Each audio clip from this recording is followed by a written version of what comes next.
When we look at the visuals in a second, remember that Rebekah was redeemed at twilight, and Eliezer stayed one night, and then they departed the next day. So let us consider that the full moon today in Libra will be followed by the eclipse tomorrow above Scorpio underneath Ophiuchus.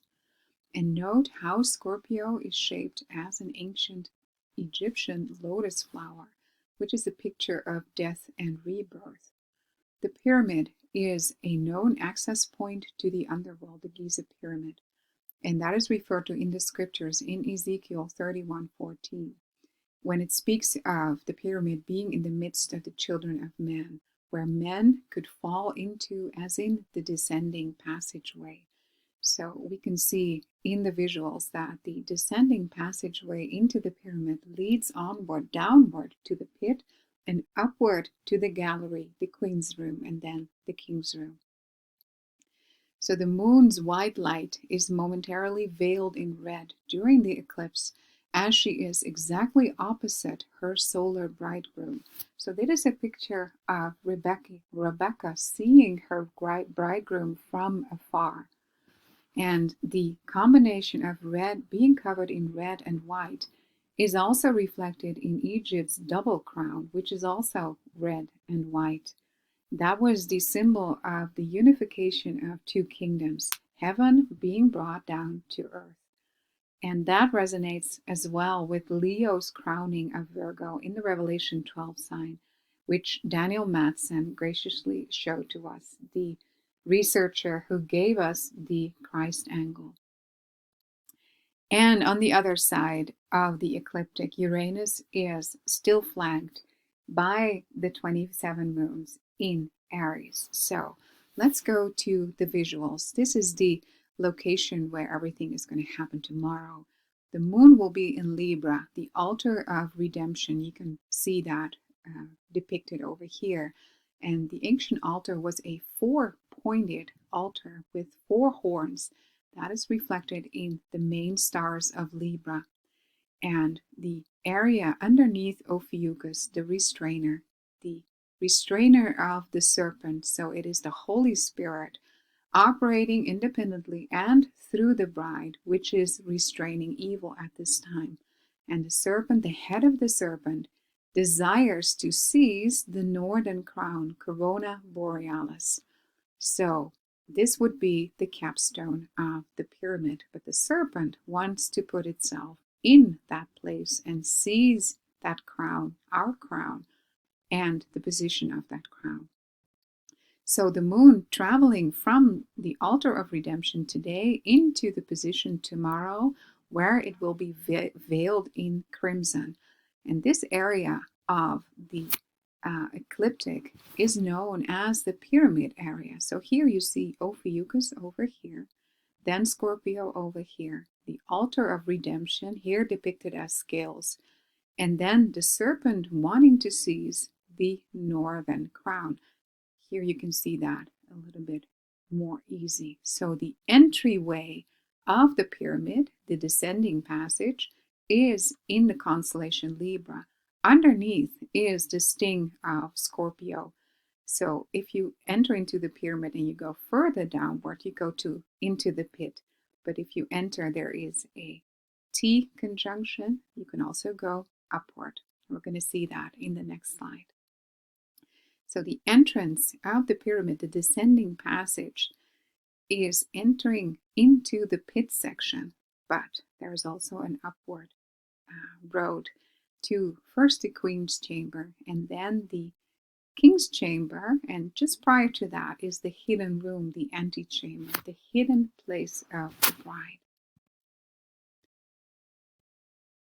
And the entire passageway, the set of passageways, is a reflection of the walk of believers entering into the pyramid, the descending way. Unless we turn upward, we will descend into the pit. And the going upward is the start of a believer's faith walk, to then enter into earthly resurrection, to find salvation, and then onwards in our sanctification toward the waiting room, the inner chamber, right before the king's room. And they recently found a hidden space in the pyramid just before that king's chamber.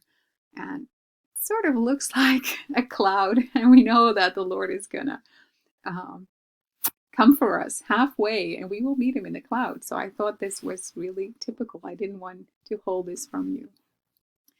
So this is a larger view of that same section, May 26th.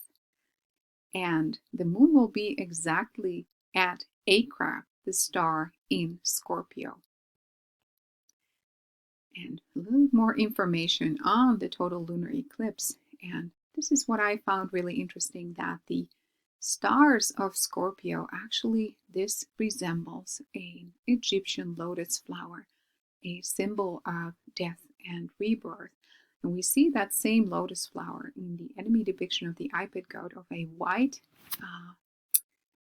apple covered in red, and a splitting, a division coming up.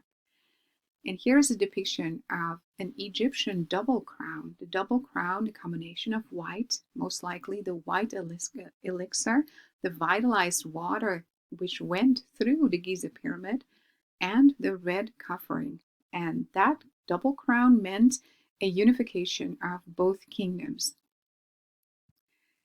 And it was given both to men and women.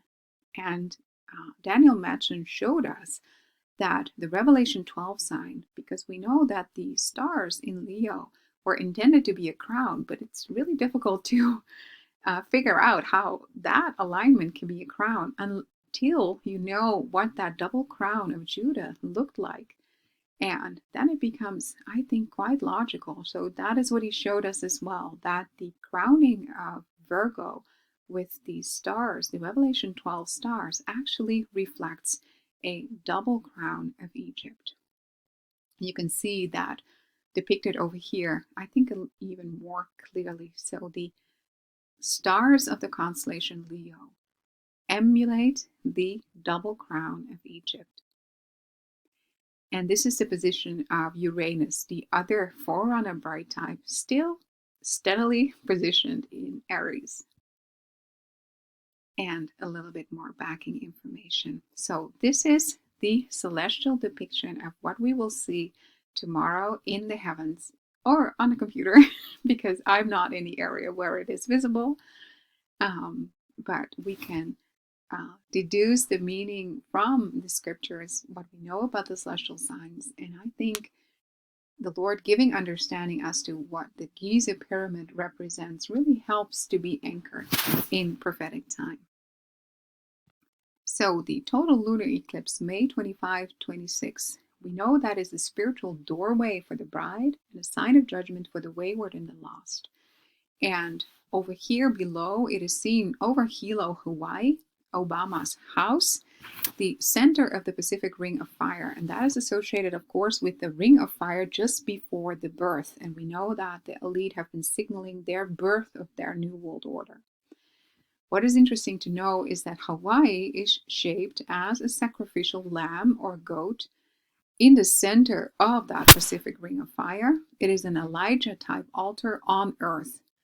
And of course, the first beast, Obama, claims that to be his birthing grounds. And in the iPad Goat 2 compilation, we can see how Alice, the female character, is lit full, then covered in white. She reflects a light source which is opposite her. We see a lunar eclipse over Hawaii, and Hawaii is being attacked at that time, and a picture of a twin birth in the heavens. So let's go through the technicalities of the lunar eclipse. So for Hawaii, it actually starts on May 25th and it ends, so it starts at 11 o'clock in the evening and it ends the next day. So it is covered over 25 and 26. So this is the area of visibility, with Hawaii being right in the center. Once again. And this is the shape of the island of Hawaii, and I don't think that is a coincidence. So the main island is shaped as a sacrificial goat or lamb, and exactly where the red string was strung to keep the goat under control is where the Helena slump is, which has been weakened by fracking. And this is like the cutthroat section of the entire island. And there's been a lot of speculation about the elite manipulating a hydrovolcanic explosion in this exact area. But that, of course, remains to be seen. So once again, we can see that the volcanic structure of the island reflects those four horns, the altar of redemption, again, the four horns of the altar. And if you look at the Ring of Fire, Hawaii, of course, enlarged over here, is right in the center of that ring. And we can see in the iPad goat in this scene how a blood type celestial event is a calling forth of judgment, because the Osama character with the CIA patch has dark angel's wings. And in the next scene, you see the vessel he is on with the warheads bumping into an island shaped as Hawaii, with a dove, a type of the Holy Spirit, next to it. So here, there is another depiction of Hawaii and the main island and the small islands. Hawaii is also known as a rainbow state, something which has been hyped by the elite to mean something completely different than the rainbow as the covenant sign of God. And here you see the scene before the apple falls. So the sin apple falls. She is reflecting light from a light source opposite. And then from behind, she is covered in red. And then, of course, Obama laughing while his house is on fire. And in the end scene, you see the crumbling of the Egyptian pyramids, because I think that is a representation of the bride having departed. And as we shared in the previous sets of videos, the river, which is displayed over here, it is also colored in a combination of blue and reddish, is actually a reflection of the river Eridanus flowing from the Orion belt stars in the heavens. And that is the fiery river of the judge. And we uncovered last time that the pyramid was actually a hydraulic water pump, not just pumping up water from the Nile, but also electrifying it, vitalizing it. So that would indeed be a fiery river. So the character of the Antichrist is coming forth on the fiery river of the judge. While keeping these visuals in mind, especially the trajectory and the locations of the full moon in Libra, and then the next day, the total lunar eclipse, let us read Genesis 24 together. And the main text is in black and my commentary is in gray. And I have made use of a beautiful book by our sister Rebekah Park Totillo. She has done an amazing study on the account of Rebekah's redemption. So we read in Genesis 24, "And Abraham was old and well stricken in age, and the Lord had blessed Abraham in all things. And Abraham said unto his eldest servant of his house that ruled over all that he had, Put, I pray thee, thy hand under my thigh, and I will make thee swear by the Lord, the God of heaven, and the God of all the earth, that thou shalt not take a wife unto my son of the daughters of the Canaanites, among whom I dwell, but thou shalt go unto my country, and to my kindred, and take a wife unto my son Isaac. And the servant said unto him, Peradventure the woman will not be willing to follow me unto this land. Must I needs bring thy son again unto the land from where thou camest? And Abraham said unto him, Beware thou that thou bring not my son hither again."